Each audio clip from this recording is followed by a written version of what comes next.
It's been Mercury station direct at the same time, like, oh, then within a day, Saturn station retrograde.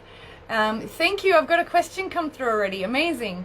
It's been really interesting, I think is the best way of putting it. It feels like a void space. I feel like, I want to say clearing the air, I want to say clearing out remnants of what Mercury retrograde brought up, yeah, for the collective, but on a personal level as well, yeah. And we're going to remember that, like, I'm pretty sure this is the last Saturn retrograde we're going to have in Aquarius. So, like, what were you doing on the first Saturn retrograde in Aquarius? Because it retrograded in Aquarius in 2020 and then ingressed retrograde back into Capricorn on the 23rd of March 2020, right? So we're at the opposite end now. And yes, we're going from 25 degrees and 15 minutes back to 18 degrees and 35 minutes. So this is going to take us back to the 27th of February 2022. What was going on in your reality in around 27th of Feb? You know, because that's what you're going to experience through this retrograde, right? Is like a review of that time where Saturn has stepped over all these degrees, yeah? So I feel that Saturn in Aquarius is giving us that opportunity to get real with ourselves on what we are carrying forward. Yeah, what work have we done? Not just the internal, but the external work as well. So I wanted to just share that about the Saturn stationing retrograde because of how close it was to the Mercury stationing direct. Yeah, it was like we had that I want to call it a void space, yeah, like sort of like a moment of clarity before we kind of have to do it again, so to speak, in quotation marks. So yeah, where were you? What was going on for you by the 27th of Feb 2022? Where were you in your life? What were you doing? What were you working toward? All those sorts of things. Because between now and 27th of Feb, I'm just picturing it in my own mind, just so maybe I can give you an example of my own life, right?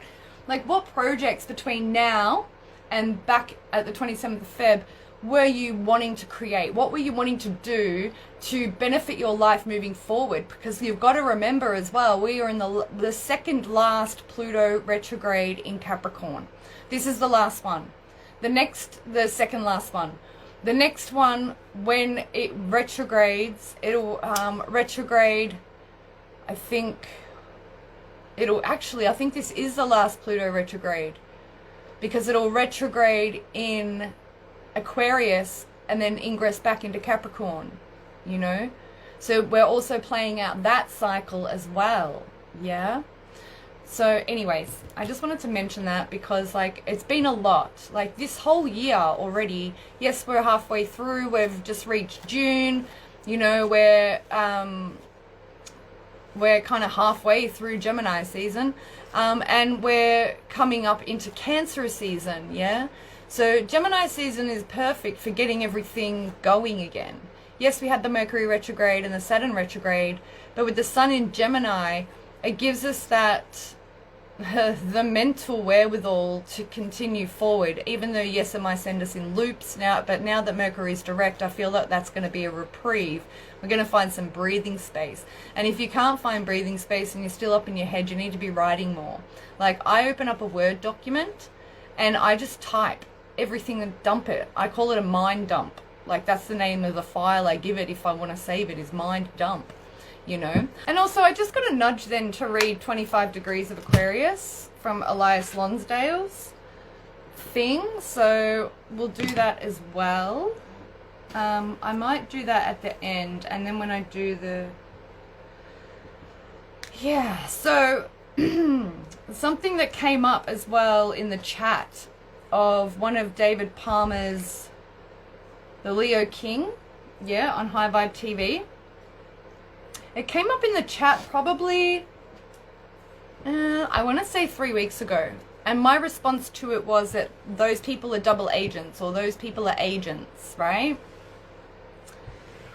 I really feel that the discernment needs to be unlocked for distractions coming in. So Can you bring back what I was talking about? Oh yeah, like just have your discernment unlock, because you know, when we are connecting with new people and reconnecting with people,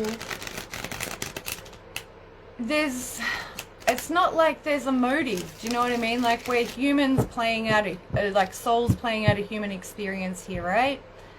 However, you need a higher discernment and a higher awareness of the benefits or of the purpose of the connection, right? So that you can use it to your advantage, like both parties can use it to your advantage, yeah? So, like, what are you clearing out from the remnants of Mercury retrograde? What arose for you? And now that we're actually still in Saturn stationed retrograde, because it won't start moving direct until June 6th, okay, at 10 a.m. here. It'll actually start retrograding by degrees and minutes, yeah? It's still stationed above us. So what has Saturn had you looking at since 10 a.m. on the 4th, yeah?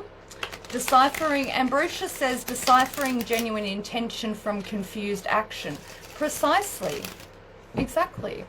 You know, there's subconscious actions, you know, that some people play out. So you just have to be discerning on how that role is showing up in your life and what role you're playing in that connection or whatever is happening, you know, so that it can be used to your benefit. All right. So Erica gives me a 100. Thanks, my love. So I want to pull a card just quickly for the general collective for Saturn retrograde, okay? Like, what do we need to know about Saturn retrograde? What message do you have for Saturn retrograde? It just flew out of the deck. Hanged Man. Yeah, what was I talking about? Higher discernment. Yeah, look to the macro picture of what's playing out right now. Yeah, and why are people coming into your life, new people moving in, you know, that steady flow of the quantum realities interplaying with one another in the now moment. Yeah, what is happening? What are you meant to be observing, learning, and using as a tool for growth, right? So what else do we have, please, for Saturn retrograde? Yeah, the Two of Pentacles. There's a lot of ifs, ands, or buts, I just heard. Some of you got a lot of ifs, ands, or buts of to which direction you really want to go in. There's a lot of confusion with Saturn in Aquarius, but also Pluto retrograding in Capricorn as well. There's a lot of like, well, what direction do I take? Shit. You know, and it's like, I know I need to take action, but what action do I take? And it's sort of that energy going on, you know. There's this pressure. I just feel this pressure on the collective right now to get things done, move away from bullshit situations, you know, like get clarity, use that inner higher awareness that the Hanged Man is giving you and offering you, so that you can come into a more joyous, higher vibration, right?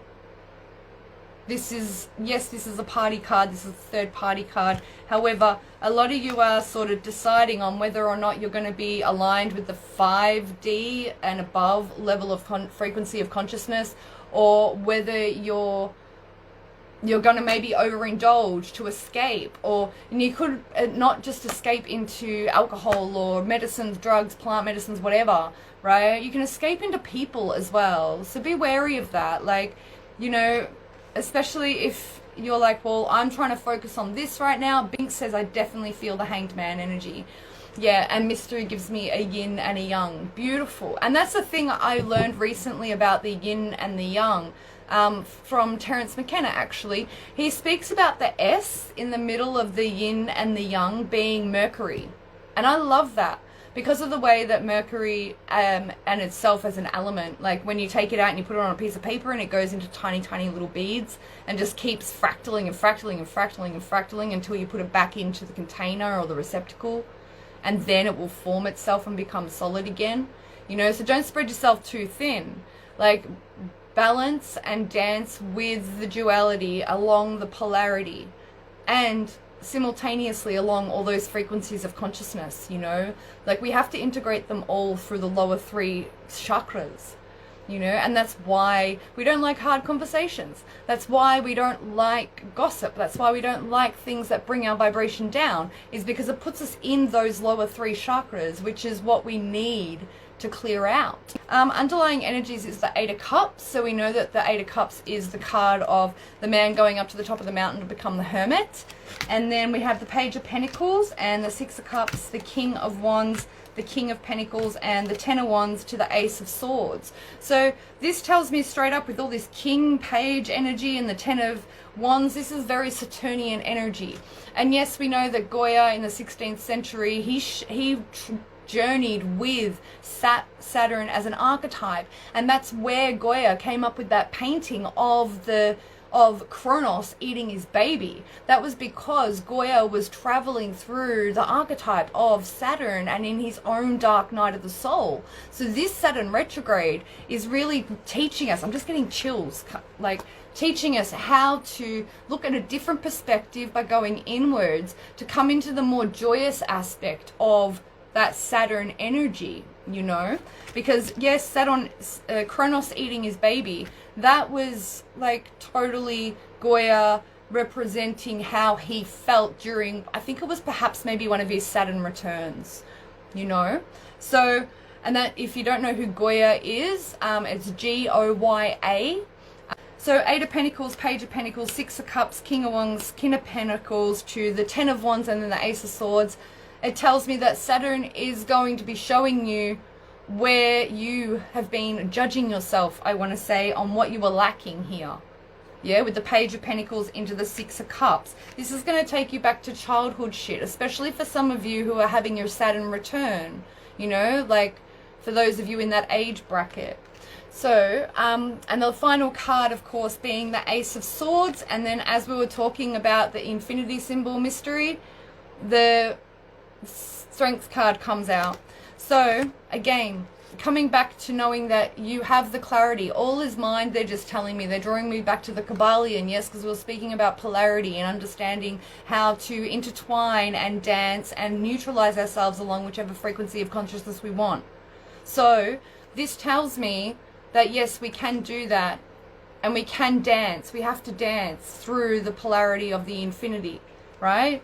And it's only in the center point in which that we will find that stillness in order to gain the clarity, because Spirit is gifting it to you, but while your mind is running a million miles an hour, you're not going to hear it, okay? So I'm going to leave it there, and I'm going to jump onto Solar Twins question.